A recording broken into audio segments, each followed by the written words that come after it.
அதிசயங்கள் செய்கிறவர் நம் அருகில் இருக்கிறார்.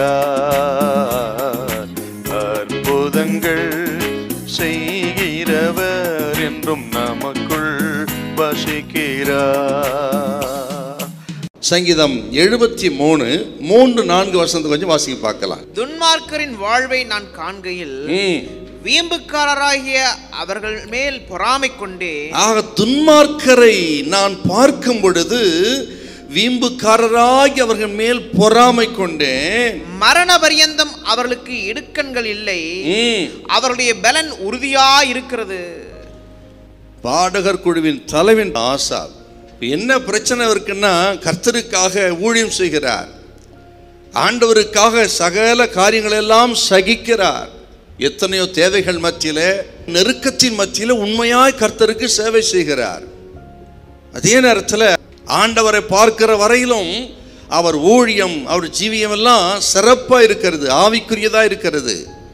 ஆனா இப்போ ஆண்டவரை பார்த்து கொண்டிருந்த ஆசாபுக்கு அவர் கண்கள் இப்பொழுது அடுத்தவரை பார்க்கும்படியாக திரும்பிவிட்டது. ஆக துன்மார்க்கரை, நீதிமான்களாய் இல்லாதவர்களை பார்க்கிறார். பார்த்த உடனே அவர்கள் சந்தோஷமாக இருக்கிறார்கள், அவர்கள் சமாதானமாக இருக்கிறார்கள், அவர்களுக்கு எல்லாம் காரியம் கைகூடி வருகிறது, அவர்களுக்கு வியாதி இல்லை, போராட்டம் இல்லை.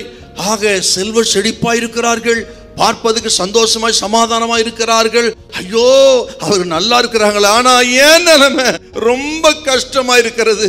நான் ஆண்டவருக்கு உண்மையா இருக்கிறேன், உத்தமமா இருக்கிறேன், ஆக ஆண்டவரையே நம்பி இருக்கிறேன், ஆனால் எனக்கு அவர்களுடைய வாழ்க்கைக்கு நேர்மாறா இருக்கிறத அப்படின்னு அவர்களை பார்த்து ஒரு முடிவுக்கு வர்றார். கிண்ணறங்களை தூக்கி வச்சுட்டார், பாட்டை நிறுத்திட்டார். போதும் ஆண்டவரே. அருமையான கர்த்தருடைய பிள்ளைகளே, நம்ம வாழ்க்கையே இதில் இருக்கு பாருங்க. அப்படியே அநேக சந்தர்ப்பங்களில் நம்மை நாம் பார்க்கிறவர்களும் இந்த பிரச்சனை வராது. ஆனால் அடுத்தவனை பார்க்கும் பொழுது குணப்படாதவர், ரட்சிக்கப்படாதவர்கள், ஆண்டவருக்கு பயப்படாத அந்த ஜனத்தை பார்க்கும் பொழுது, அவர்கள் வாழ்ந்து சுகித்து இருக்கும் பொழுது நமக்குள்ள இந்த கேள்வி வருது, நான் உண்மையா வாழ்ந்து என்ன பிரயோஜனம்? போதும் கர்த்தாவே. ஒருவேளை அப்படி உங்கள் வாழ்க்கையும் இந்த ஆசாப்பின் வாழ்க்கை போல இருக்கலாம். சொர்ந்து போய் இருக்கலாம், இழந்திருக்கலாம், முன்பிருந்த அந்த ஆவிக்குரிய தன்மை இன்றைக்கு இல்லாமல் இருக்கலாம். கர்த்தர் நல்லவர் என்று துதித்து பாடி ஆண்டவரை மேம்படுத்தின அந்த நாட்கள் இப்பொழுது இல்லாமல், ஒருவேளை ஆண்டவரே பாட முடியாமல், நன்றி செலுத்த முடியாம இன்றைக்கு மௌனமாகி போயிருக்கலாம்.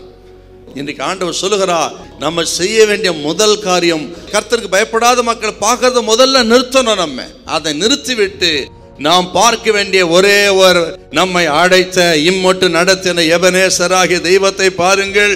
அவர்களை காட்டி உங்களை மேன்மையாக நடத்துவார்.